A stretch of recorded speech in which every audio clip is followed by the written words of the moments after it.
And we're back, guys. How is everyone doing? I'm your host, Good Energy. Welcome to Tennis in a Minute. We're going to take a look at Wimbledon, SW19, and who is the overall favorite to win it. We're also going to take a look at the Queen's Cup, so stay tuned. We have some matchup to discuss. But listen, we all know Coco Gauff, the future of tennis, the world's most popular tennis player. But she's the third overall favorite to win SW19 as Aryna Sabalenka, the world's ranked number one, plus 225, the overall favorite to win the whole darn thing.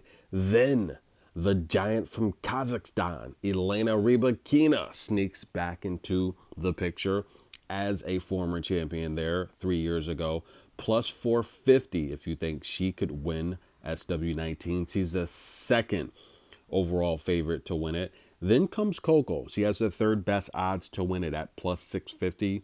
Then Mira, plus 900. Iga Swiatek is also plus 900. Then Maddie Patty, plus 13, who plays very well on grass. She's got a couple 500 championships under her belt. But then, guys, it kind of gets out of hand to be honest with you, and it looks like we could easily, if Coco doesn't win it, we could easily have a sleeper here. Jasmine Paolini, who made the final last year, plus 2,200 to win it. And yeah, Barbora destroyed her. Now, Barbora not in this top list to win it. Of course, she's had the injury. She hasn't played much this year. So people not really the experts, the matchmakers, they don't have faith in Barbora this year. And of course, you have that new rule change. Doesn't matter how many points you have or finish the season with. If you win a slam, you are guaranteed a spot at Saudi Arabia in the WTA finals. So Madison Keys and Coco, two Americans, already guaranteed a spot at the WTA finals in Saudi Arabia. But let's talk. You want to talk more Coco? Why not? Okay, Aryna Sabalenka under a lot of fire for her comments. And I think most people can look past her stating, you know, Coco didn't play amazingly. It was really, in her opinion, Aryna's opinion, how she played, right? How awful she played. But listen, guys, we all are competitors. We all have been in big matches, and we know if you're playing an awful game, especially when it comes to tennis, you have to contribute a lot of that to your opponent and what they're doing to make you play awful. Because you're a professional, you're going to average what you average. Sabalenka was well below average. That's a true sign that Coco Gauff pressured her in the situations that mattered the most and she could not deliver. So it's good sportsmanship to give Coco the proper credit. And Aryna Sabalenka did not do that. But the big issue that people they just don't want to hear is bringing Iga Swiatek into the conversation. That's where people said, look, they can look past the racial conversation, you know, Sabalenka being a hater, being salty, because we all know, look, her bestie's Spanish. We don't think Sabalenka dislikes Coco. We don't really think that, right? She says a lot of nice things about Coco. We just think she needs to do better in defeat. That's really what we think. But people are not giving her a pass for talking about Iga Swiatek. Iga had no reason being brought up in that conversation, suggesting that if Coco played Iga, Iga would have won. When Coco's won the last 6 straight sets versus Iga, she's beat her 3 times in a row. And the reality here is Iga's on the decline, Coco's on the rise. So bringing Iga in that conversation, it didn't make sense to me. And people are not giving Sabalenka a pass for that. And I'm not either. I think that was classless. And the reality here is unacceptable. Like, who does that? Imagine, right now the NBA Finals is going on, right? Imagine if, let's just say, because they're leading the series, the Indiana Pacers, by the way, we were in Indiana last week watching the playoffs in beautiful, beautiful town.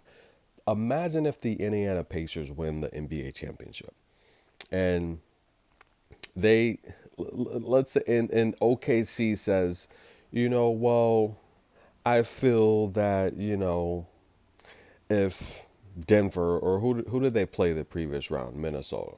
Well, I feel that if Minnesota would have won, they would have beat Indiana. Like, why? That makes no sense. It didn't happen. There's no hypotheticals. There's no if, ands, or buts. It didn't happen. It's crazy. So a lot of people are not giving her a pass for that because Iga, we all know Iga owns the head-to-head against Coco, but the tide has changed in that matchup, and people don't want to hear that because if we go back the last year or even 8 months, Coco's dominated Iga, and it will stay that way. So Sabalinka, the fans don't like that you said that.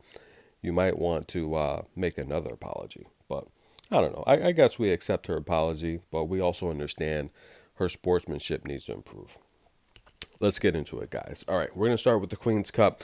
Elena Rybakina taking on Tatiana Maria. They played once, and last time they faced each other, Elena gave Maria a bagel. Here's the problem with this matchup. Elena's reach, her wingspan, too high, too long. These defensive balls mid-court, I think Elena's just going to put them away.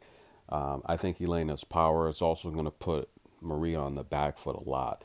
This stylistically, Maria can get away with this style of play versus a lot of players. Elena's one of the few I just don't think is going to work against. Her reach is too long. She closes out too well. That's a problem. I take Elena to win this match, and respectfully, I think Elena needs to win this tournament. People are forgetting about her. I used to love covering her videos. A huge fan base here from Kazakhstan here that come to the channel, and they wonder why I haven't been covering her matches because it's too much drama. We have to get back to playing tennis, and I think Elena needs to win this tournament. And in fact, I think she needs to win Wimbledon. People are forgetting about her. She's getting in her upper 20s. Her window's closing fast. Elena needs to win this tournament. All right, let's go to Emma Navarro and Amanda Anisimova. Listen, guys, Emma Navarro has never beat Amanda Anisimova. Emma's lost 5 of her last 10, while Amanda's won 7 of her last 10. I don't know what's up with her. Back-to-back 50-plus win seasons. She's got a 60-win season sprinkled in there. What's going on with Emma? I mean, look, overall, she still is relatively green to the main tour. Only been on the main tour for a couple years. But I don't think she's the star that Americans... I mean, of course, we all know Coco's the big tennis star, American or not. But I don't think she's connecting with the fans how her team would have hoped, right? Remember last year, especially during the American Swing, the Indian Wells, Miami. It seemed like they were trying really hard to promote her, and I don't know if it worked. And I think it's kind of affecting her confidence a little bit because she doesn't seem to be the same player. And she has a great team. She has great resources. She's losing matches I think she should win. Nonetheless, good win over Beatrice Haddad, and I think she'll get her first win over Amanda here. I'm going to take Emma Navarro to win this match. I know she's never beat Amanda, but I think it's going to happen today. Diana Shnaider versus Madison Keys. This is going to be a good match, guys. And I don't think it's going to be an easy one for Keys, even though I think they played once. Keys owns a head-to-head. Keys plays very well on grass, clay, hard. Her power, her kick serve, it really transfers well to any surface. Diana, though, she's a good mover, and she's left-handed. And I'm going to take Diana to win at least a set here. Keys... a little shaky, but she plays good on grass. But I'm going to tell you, I just think Diana can win a set. We're going to go with Diana. And I think Diana can upset Keys outright. Let's get to the Queen's Cup match everyone wants to know and see. Qinwen Zheng taking on Emma Raducanu. Now, look, both these ladies are 22. They were both born in 2002. They're both from that 21 class I talk about a lot. The only player from that class I think that, well, actually, maybe two players that I think really need to make a slam final. I think Marta Kostyuk and Clara Towson. Those two ladies have to make a slam final. We're waiting. But you know what? I don't think it's going to happen on grass for Marta. And in fact, I don't think it's going to happen on clay. I think it's going to be a tournament like Australia. I don't think the U.S. Open, I just don't. I mean, with her ranking at what is Marta? I want to say, well, Emma Raducanu is right around what 35, 37. But Marta, her draws, they're just so tough. She's got to go through either Coco, Iga, Sabalenka, Elena Raducanu. It's just going to continue to be tough for Marta. But I think her opportunity has to be Australia, the first slam of the season, where you get players that just maybe they're not at their best form, they're not at 100% form.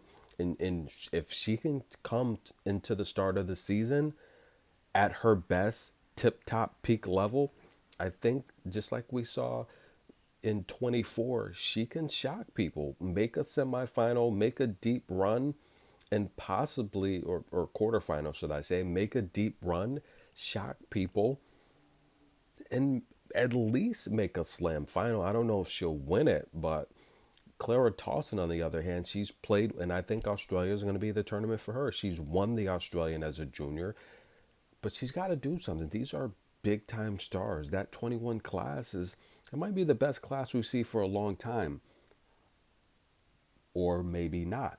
We have Victoria Mboko, we have Alexandra Ayala. This class here could be a pretty good class too. And by the way, I wanted to cover Ayala's match. She faced Linda Favertova.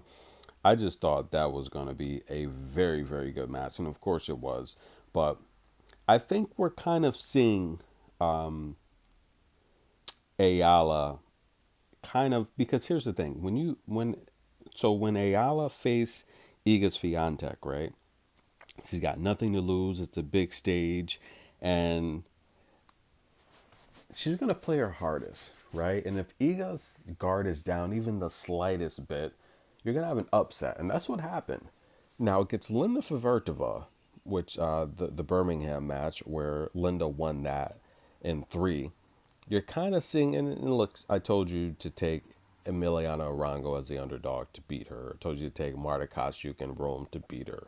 But she's playing Iga good because she has nothing to lose. But when we see players like Linda Favertova, who a couple years ago, I was very big on her. I'm like, look, watch out. Her and her sister Brenda. What kind of happened? I think we're seeing a lot of players rush to the main tour too soon, and they're getting burnout. The schedule, the extended sets, the power, taking on these players that have transitioned to the tour a lot longer ago, they're burning out, in my personal opinion. So when we see Ayala face someone like Favertova, who's comparable, they're around the same age, right? You kind of see her true level, right? Because when you're playing with nothing to lose, a lot of times you can get lucky, right? You can razzle and dazzle your opponent into an upset. You get a break, you hold, before you know it, the match is over.